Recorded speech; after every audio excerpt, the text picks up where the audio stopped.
लूकचं शुभवर्तमान अध्याय 14 वचन 15 पासून पुढे मी वाचून दाखवते. सर्वजण लक्ष द्या. मग त्याच्याबरोबर भोजनास बसलेल्यांपैकी कोणा एकाने या गोष्टी ऐकून त्याला म्हटले, जो कोणी देवाच्या राज्यात भाकर खाईल तो धन्य. त्याने त्याला म्हटले, कोणा एका मनुष्याने संध्याकाळची मोठी जेवणावळ केली, तेव्हा पुष्कळांना आमंत्रण केले आणि जेवणाच्या वेळेस आता या तयारी झाली आहे असे आमंत्रितास सांगावयास त्याने आपल्या एका दासाला पाठविले. तेव्हा ते सगळे सारखेच निमित्त सांगू लागले. पहिला त्याला म्हणाला, मी शेत विकत घेतले आहे, ते मला जाऊन पाहिले पाहिजे. मी तुला विनंती करीतो, मला क्षमा असावी. दुसरा म्हणाला, मी बैलाच्या 5 जोड्या विकत घेतल्या आहेत, त्या मी तपासावयाला जातो. मी तुला विनंती करतो, मला क्षमा असावी. आणखी एक जण म्हणाला, मी लग्न केले आहे, म्हणून माझे येणे होत नाही. मग त्या दासाने येऊन आपल्या धण्याला हे वर्तमान सांगितले. तेव्हा घर धण्याला राग आला व तो आपल्या दासाला म्हणाला, नगराच्या रस्त्यात व गल्ल्यात लवकर जा आणि दरिद्री, व्यंग, आंधळे व लंगडे यांस इकडे घेऊन ये. दास म्हणाला, महाराज, आपण आज्ञा केल्याप्रमाणे झाले आहे, तरी अद्यापी जागा आहे. धनी दासाला म्हणाला, माझे घर भरून जावे म्हणून सडकावर व कुंपणावर जाऊन लोकांना आग्रह करून घेऊन ये. कारण मी तुम्हाला सांगतो की त्या आमंत्रित माणसापैकी एकालाही माझ्या जेवणातले काही चाखावयास मिळणार नाही. Hallelujah, hallelujah, hallelujah, hallelujah, hallelujah, hallelujah. माझ्या प्रिय भावांनो आणि बहिणींनो, देवाच्या राज्यातले एक फार मोठं रहस्य प्रभू येशू ख्रिस्ताने या दृष्टांताद्वारे समजावून सांगितलेलं आहे. येशू एका पुरुषाच्या घरामध्ये जेवायला बसला होता. त्याच्यासोबत त्याचे शिष्य होते आणि अजूनही पुष्कळ काही लोक होते. आणि हे जेवण तिथे सुरू असताना येशू फक्त जेवत नव्हता, तर तो अजून काहीतरी करत होता. तो काय करत होता? त्या घरात येणाऱ्या लोकांना बरं करत होता. जेवढ्या आजारी येत होते त्यांना बरं करत होता आणि तो त्या लोकांना देवाची वचनं शिकवत होता. जेव्हा येशू त्या घरात बसला होता, एक आजारी माणूस आला, येशूने त्याला बरं केलं. दुसरा आला, येशूने त्याला बरं केलं. लोक बघतायत, त्यांना खूप आनंद होतोय आणि त्याचबरोबर तो त्यांना देवाच्या राज्याच्या गोष्टी शिकवत होता. हे सगळं बघून आणि ऐकून लोकांना आनंद होत होता. आणि तेव्हा त्यातला एक माणूस, जे जेवायला लोक होते त्यातला एक माणूस येशूला असं म्हणाला, जो कोणी देवाच्या राज्यात भाकर खाईल तो धन्य. Hallelujah, hallelujah.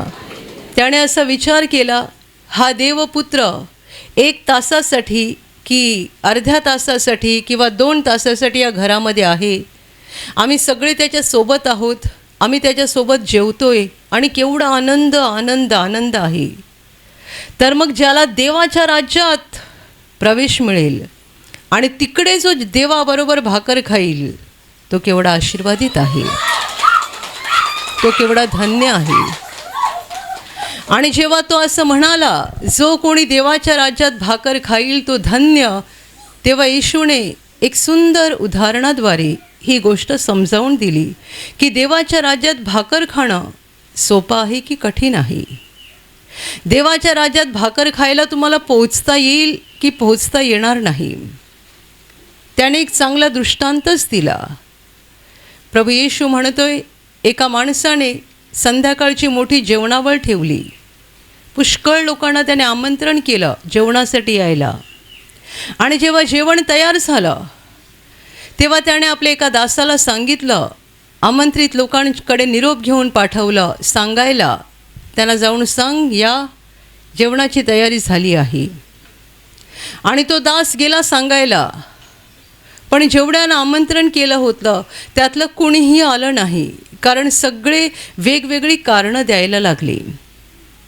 एक म्हणतो, मी नवीन शेत विकत घेतलं आहे, मला जाऊन बघायचं आहे, त्यामुळे मला क्षमा कर, मी काही येत नाही. दुसरा म्हणतोय, मी बैलाच्या 5 जोड्या विकत घेतल्या आहेत, त्या मला तपासायला जायचं आहे, मला क्षमा कर, मी काही येत नाही आहे. तिसरा म्हणतोय, माझं आत्ताच लग्न झालं आहे, मी काही येत नाही आहे. असं करून प्रत्येकजण वेगवेगळे निमित्त सांगू लागली, म्हणजे कोणालाच यायचं नव्हतं. दासाने येऊन आपल्या धण्याला सांगितलं, तेव्हा घरधणी संतापला आणि तो त्याला म्हणतोय, लवकर जा आणि नगरातल्या रस्त्यावर आणि गल्ल्यात जाऊन दरिद्री, व्यंग, आंधळे, लंगडे या सगळ्यांना घेऊन ये. ज्यांना मी बोलावलं होतं ते आमंत्रित लायकीचे नाही आहेत, म्हणून ह्यांना घेऊन ये माझ्या घरामध्ये जेवण करण्यासाठी. त्यांनी जाऊन तेही केलं, तरी पण तिकडे जागा शिल्लक होती. दास आपल्या धण्याला म्हणतोय, अजून पण जागा आहे. तेव्हा धणी म्हणतोय, कुंपणाकडे जा, सडकावर जा आणि जेवढे कोण दिसतील तुला त्यांना पण घेऊन ये. माझं घर लोकांनी भरून जाऊ दे, कारण जे आमंत्रित केले होते त्यातल्या कोणालाही या जेवणातलं काहीच चाखायला मिळणार नाही. Hallelujah, hallelujah, hallelujah, hallelujah. माझ्या प्रिय भावांनो आणि बहिणींनो, देवाच्या राज्यात येण्यासाठी आमंत्रण देवाने पुष्कळांना दिलेलं आहे, पुष्कळांना. परंतु सगळेच यायला तयार नसतात. तुम्ही आज इथे प्रार्थनेला एवढ्या संख्येने जमलेला आहात. तुमच्यामध्ये उच्च शिक्षित किती जण आहेत? तुमच्यामध्ये फार श्रीमंत किती आहेत? मी सांगेन एखाद दुसरा 4-5 कोणीतरी असतील. एवढ्या लोकांमध्ये उच्च शिक्षित नाही आहेत, एवढ्या लोकांमध्ये भारी लोक नाही आहेत, जगातले प्रतिष्ठित आणि सन्मानित लोक नाही आहेत, श्रीमंत लोक नाही आहेत, राजा आणि महाराजे नाही आहेत. आज आपण जे काही वाचलं त्यातून देवाचा आत्मा ही स्पष्ट करत आहे, त्यांना आमंत्रण होतं पण आमंत्रित लायकीचे नव्हते. आणि म्हणून देवाचं घर कोणत्या लोकांनी भरून गेलं? दरिद्री, व्यंग, आंधळे, लंगडे यांनी देवाचं घर भरून जातं. Hallelujah, hallelujah, hallelujah, hallelujah.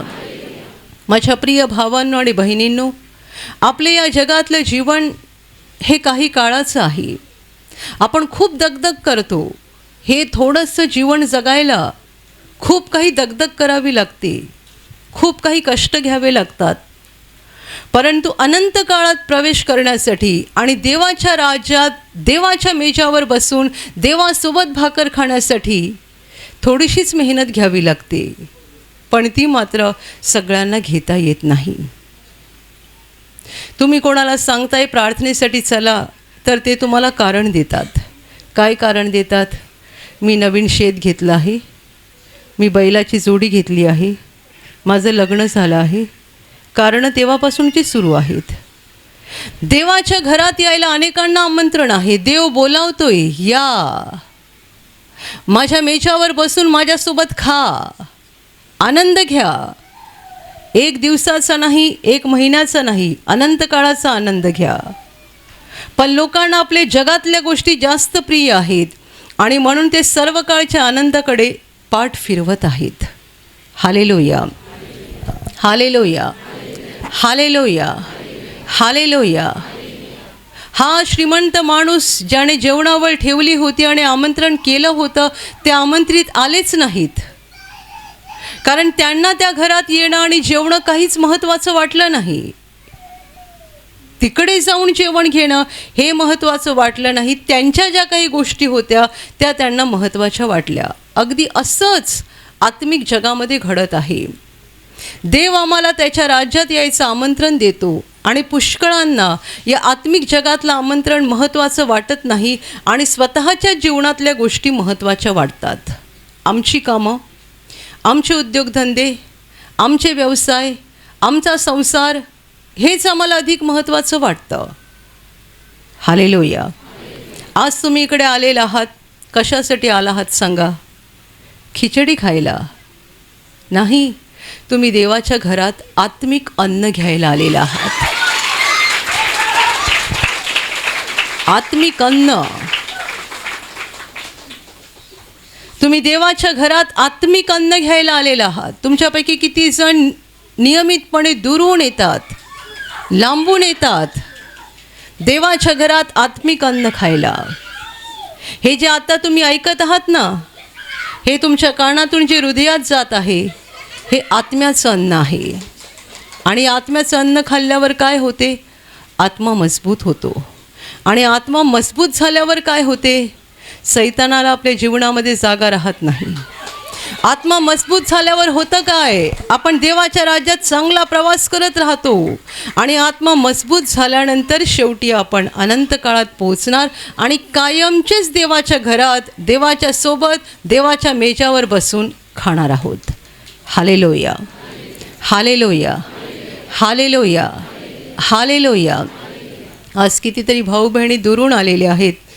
तुम्हाला सांगू, अनेक लोकांना देवाच्या राज्यात जे आत्मिक अन्न मिळतं त्याची काहीही किंमत नसते, काहीच किंमत कळत नाही. त्यांना आपल्या व्यक्तिगत गोष्टी जास्त महत्त्वाच्या वाटतात.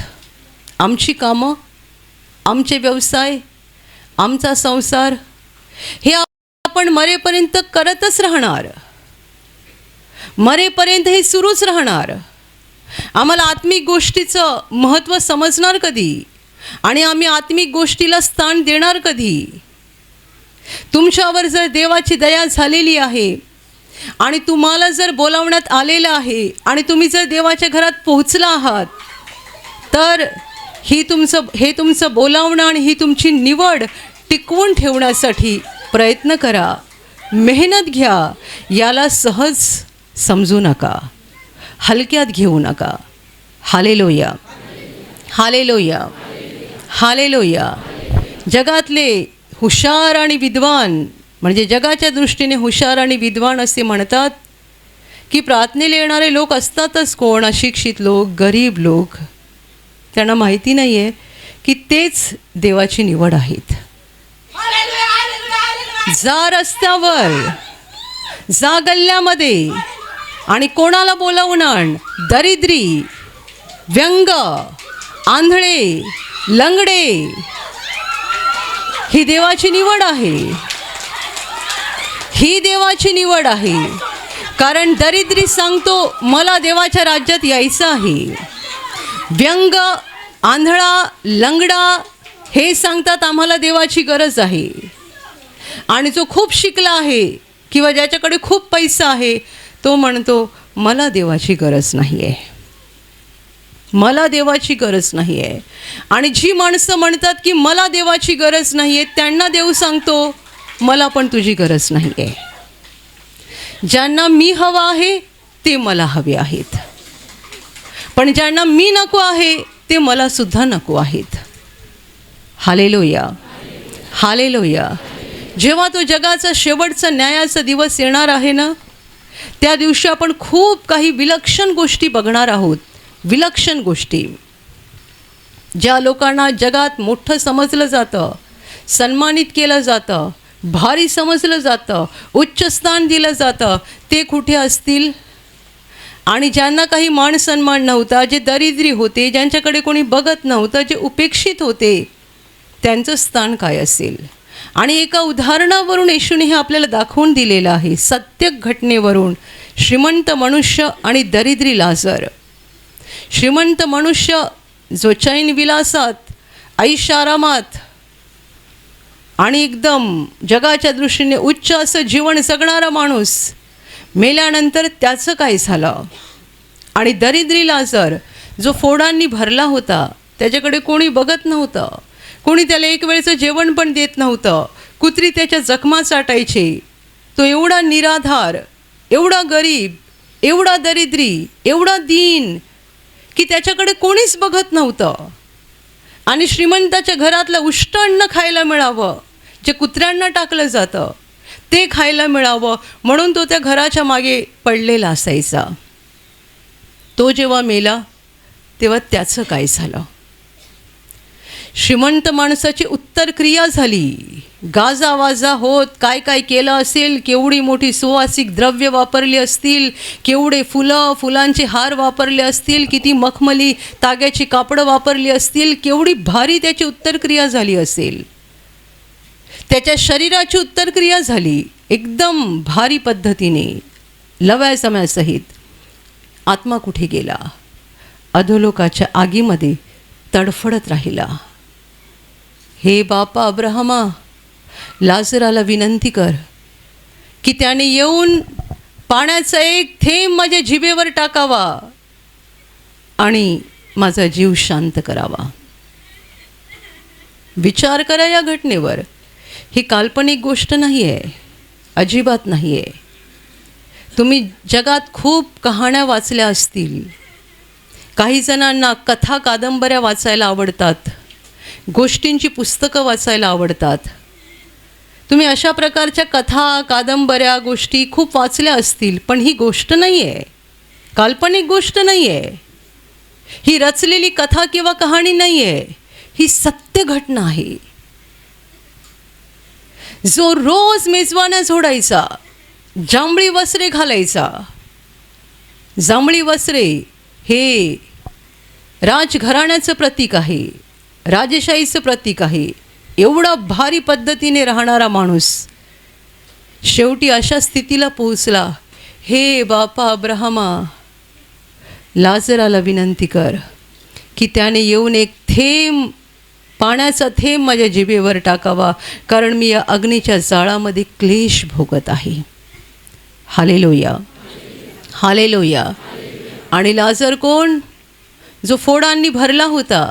त्याच्या अंगाला किती घाण येत असेल, त्या जखमातून किती दुर्गंधी येत असेल. श्रीमंत माणसाने आपल्या आयुष्यभरात त्याच्याकडे ढुंकून पण बघितलं नाही. कोणी त्याच्याकडे बघत नसेल, कारण त्याच्या अंगातून घाणेरडा वास येत होता. कुत्री येऊन त्याच्या जखमा चाटत होते आणि तो पूर्णच असहाय्य अवस्थेत होता.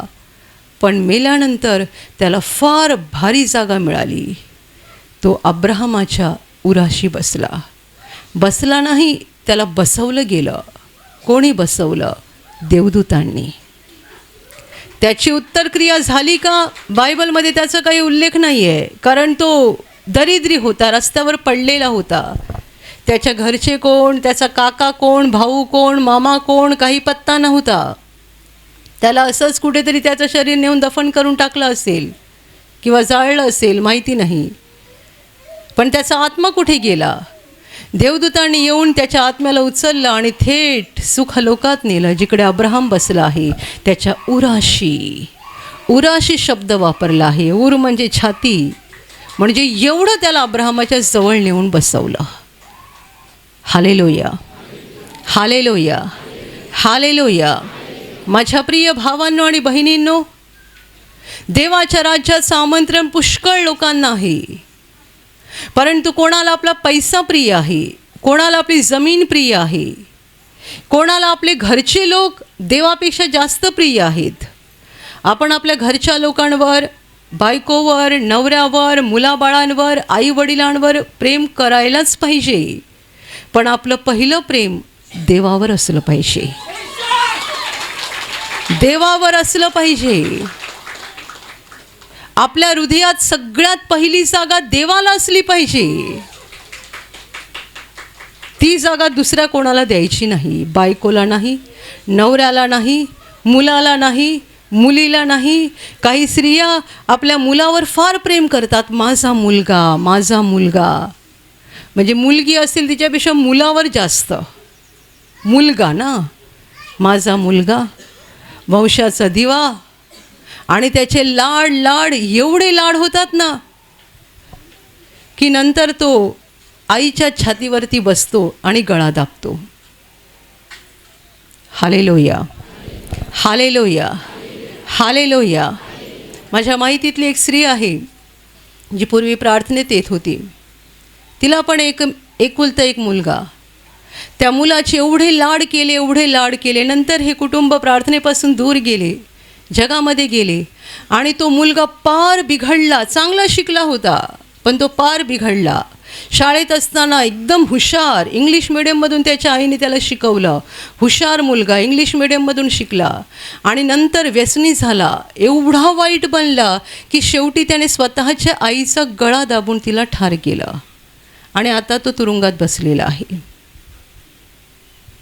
आपण आपल्या मुलावर जरूर प्रेम करावं, मुलीवर जरूर प्रेम करावं, बायकोवर प्रेम करावं, नवऱ्यावर प्रेम करावं, ही देवाची आज्ञा आहे.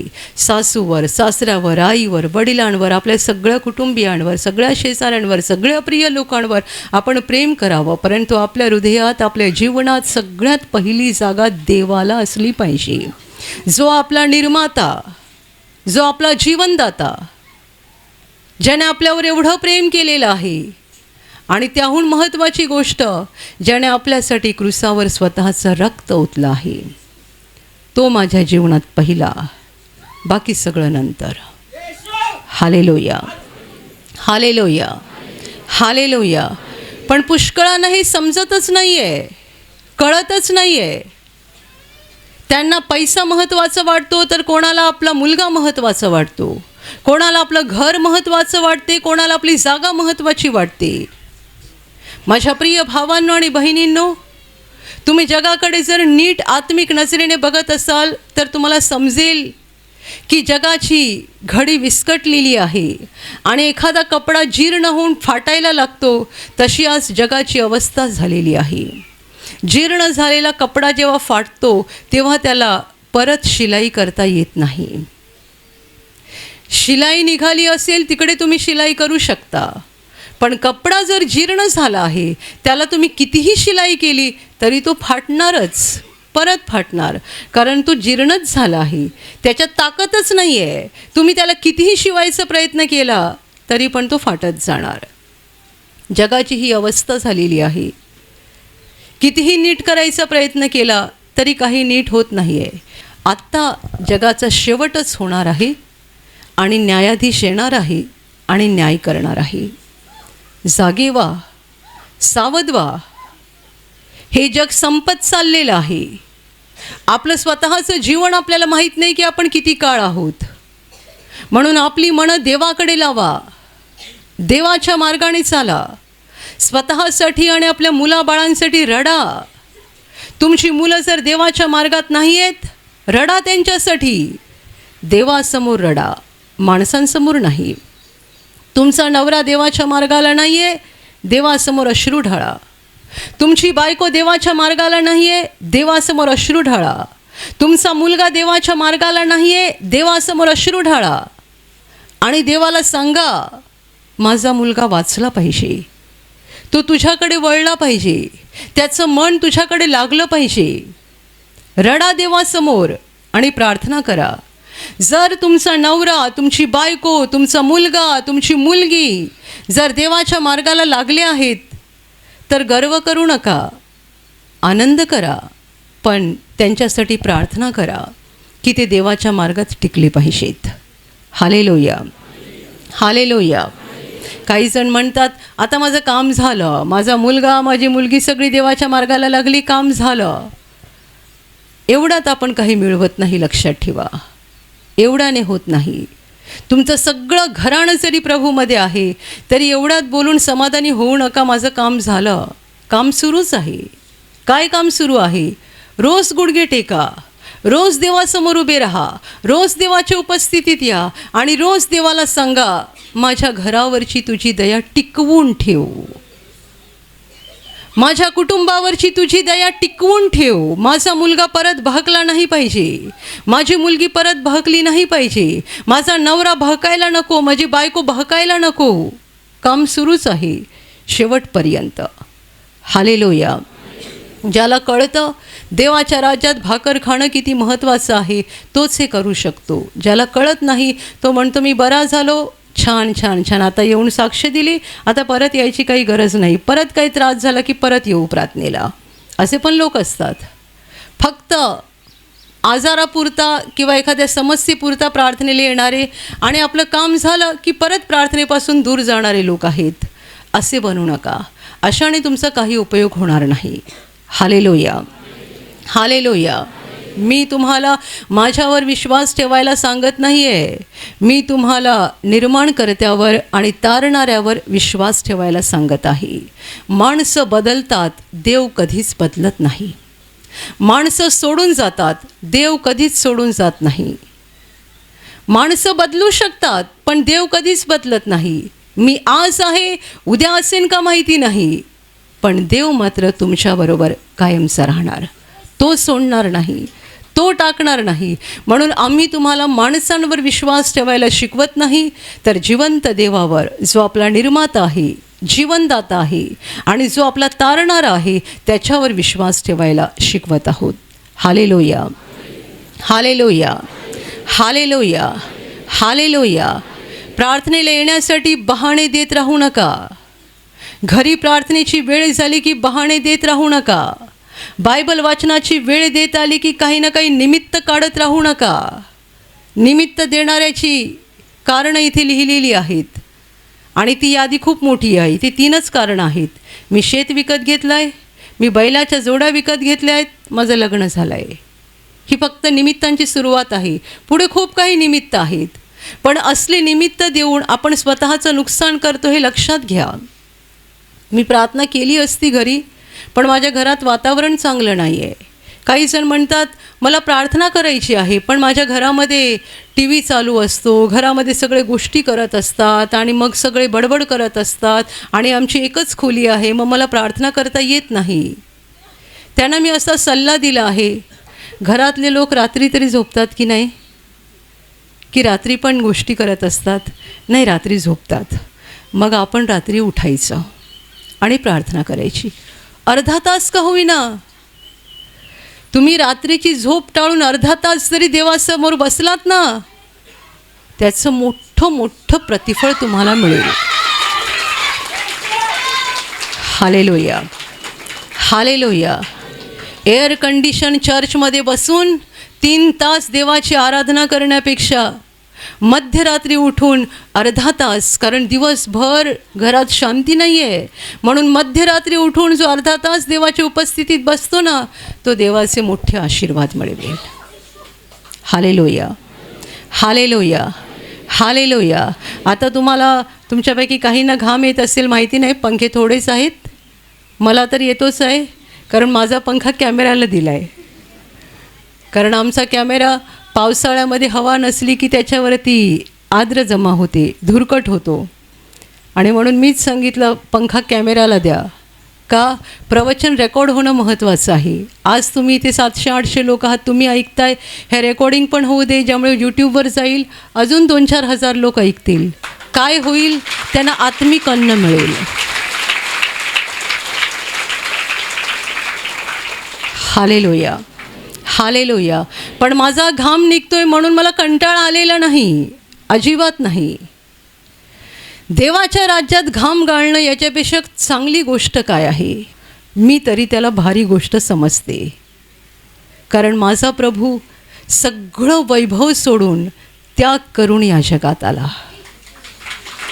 तो राजांचा राजा आणि प्रभूंचा प्रभू होता, आहे आणि सदा सर्व काळ राहणार. राजांचा राजा आणि प्रभूंचा प्रभू गव्हाणीत जन्माला आला. त्याला जन्म घ्यायला साधं घर पण मिळालं नाही, गव्हाणीत त्याने जन्म घेतला. त्याचा बाप योसेफ सुतार होता, त्याची आई मरिया एक साधी स्त्री होती. साध्या कुटुंबात त्याने जन्म घेतला, साध्या लोकांमध्ये राहिला, ऐशारामाचं आणि भारी जीवन जगला नाही, आणि आत्म्यांच्या तारणासाठी गावं गावं, नगरं नगरं फिरत राहिला.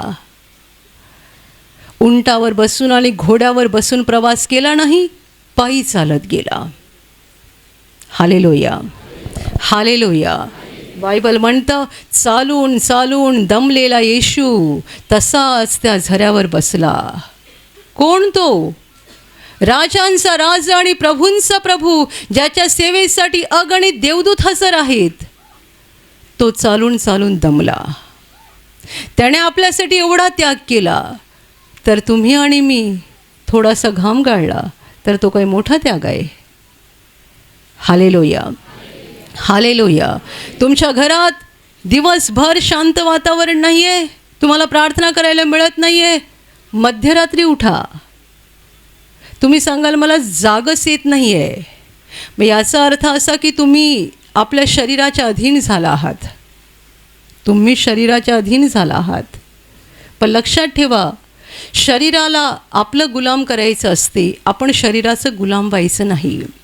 तुम्ही शरीराला आज्ञा द्यायची असते आणि तुम्ही पवित्र आत्म्याला सांगायचं आहे, मला मध्यरात्री 2 वाजता उठव, मला मध्यरात्री 2:30 वाजता उठव.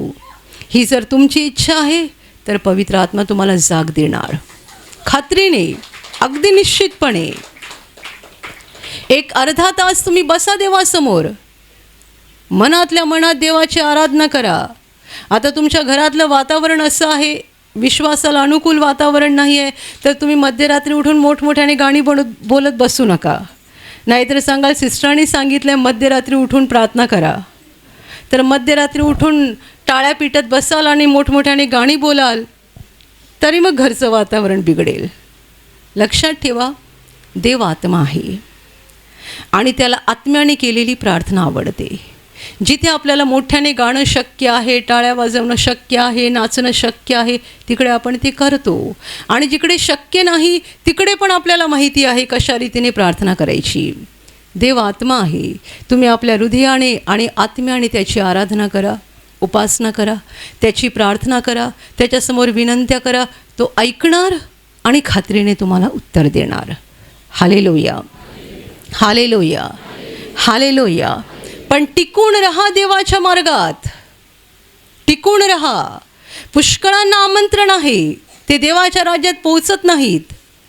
तुमच्यावर आणि माझ्यावर देवाची दया झालेली आहे. आपण देवाच्या घरात पोहोचलेलो आहोत, तर आता आपण टिकून राहायचं आहे. हे आत्मिक भोजन घेत घेत घेत टिकून राहायचं आहे आणि एक दिवस आपल्याला खऱ्या घरात म्हणजे स्वर्गात जायचं आहे. Hallelujah, hallelujah, hallelujah, hallelujah, hallelujah. आणि आता फक्त एक थोडा वेळ मी हिंदीमध्ये बोलते, कारण आज बरेच हिंदी भाऊ बहिणी असे आहेत ज्यांना मराठी कळत नाही आहे. Hallelujah, hallelujah. जो बहनें भाई है जिनको मराठी में समझ में नहीं आया है, आपके लिए मैं थोड़ा सा वचन हिंदी में बताती हूँ.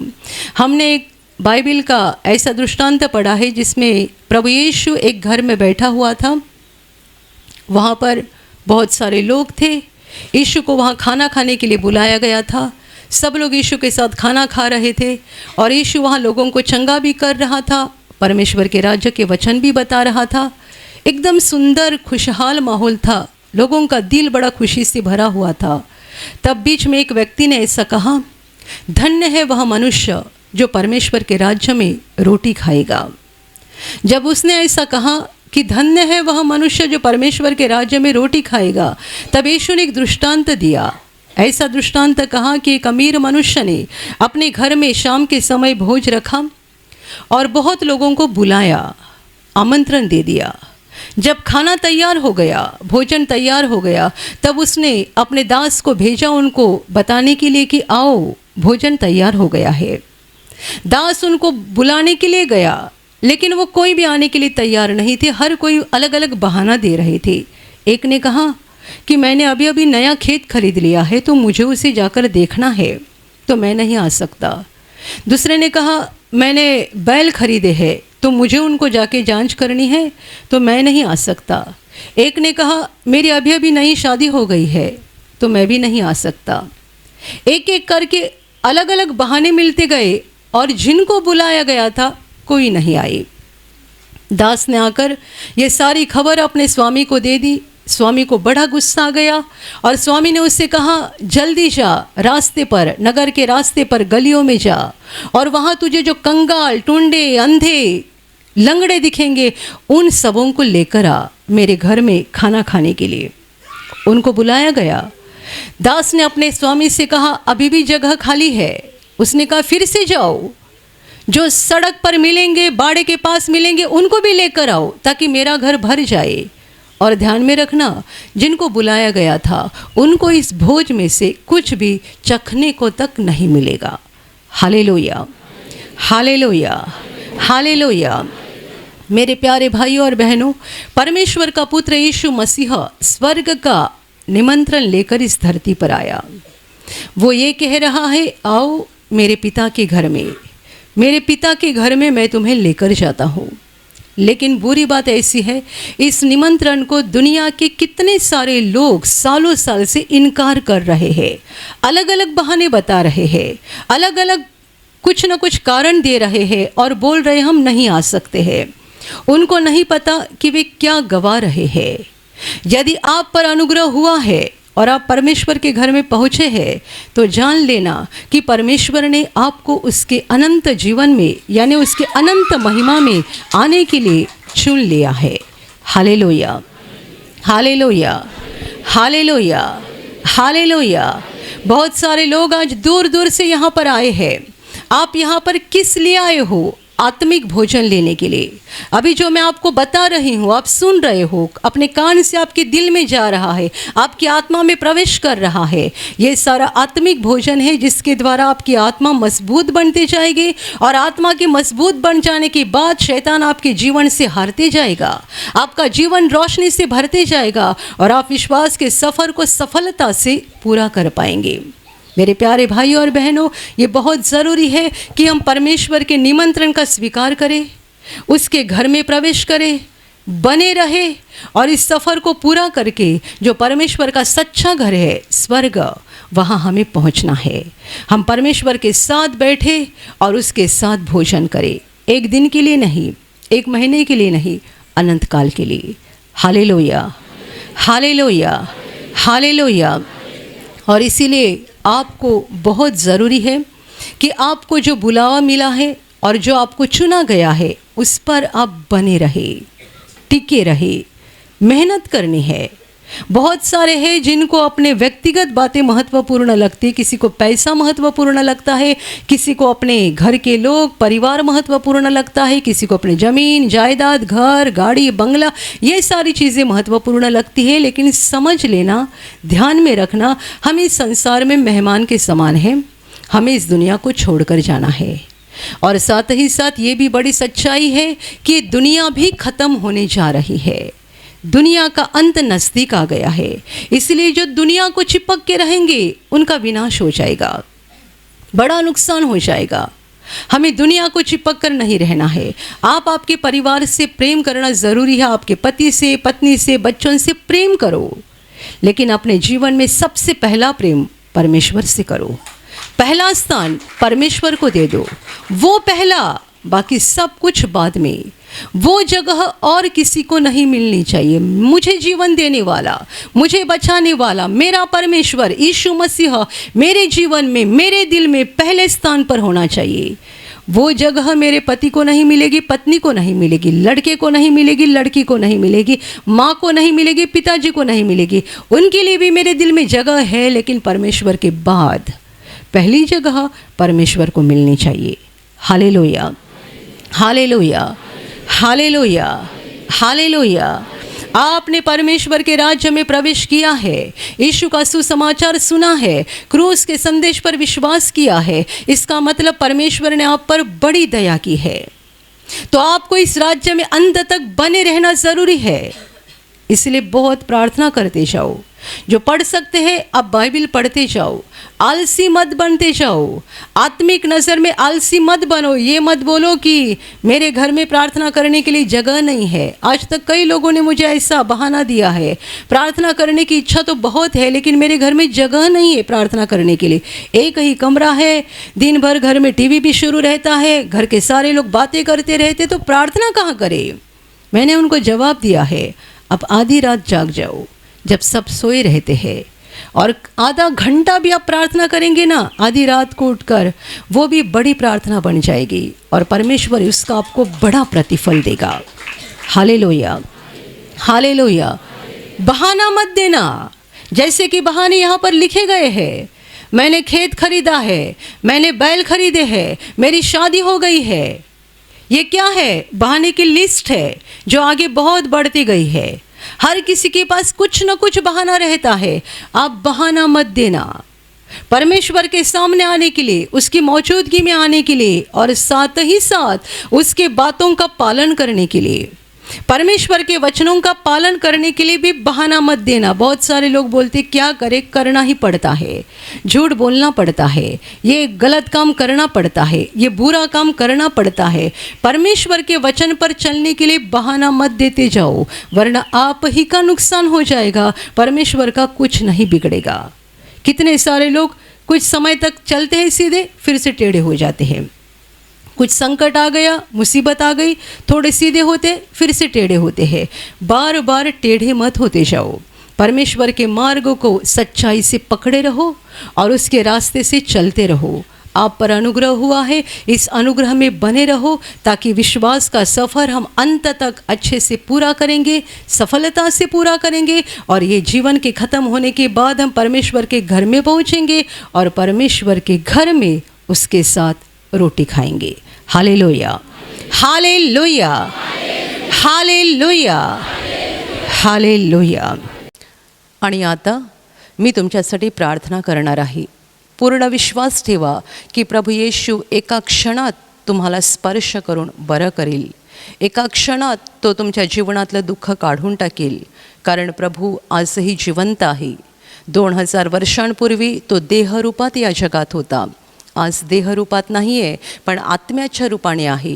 आणि जिथे जिथे लोक त्याच्यावर विश्वास ठेवतात आणि विश्वासाने त्याला हाक मारतात, तिकडे तिकडे तो त्यांच्या अगदी जवळ असतो, त्यांना बरं करायला, त्यांना आनंदित करायला आणि त्यांना सैतानाच्या हातातून सोडवायला तो नेहमीच तयार असतो। म्हणून विश्वास ठेवा, प्रभू इथे आहे, तो तुम्हाला स्पर्श करेल आणि तुमचं जीवन बदलून टाकेल। जिथे तुम्हाला आजार आहे तिथे विश्वासाने हात ठेवा, आणि तिथे हात ठेवणं शक्य नसेल तर छातीवर हात ठेवा।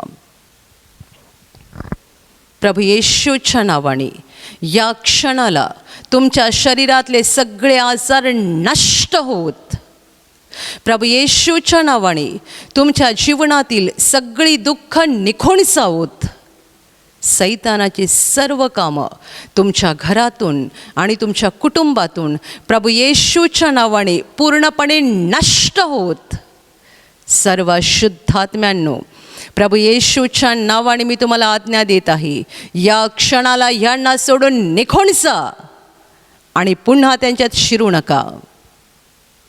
प्रभूचं महान सामर्थ्य तुमच्यावर येऊ, पवित्र आत्मा तुमच्यावर येऊ, पवित्र आत्म्याचा आनंद तुमच्या जीवनात येऊ, पवित्र आत्म्याची शांती तुमच्या हृदयात येऊ आणि तुमचं जीवन स्वर्गीय प्रकाशाने भरून जावो। आमेन।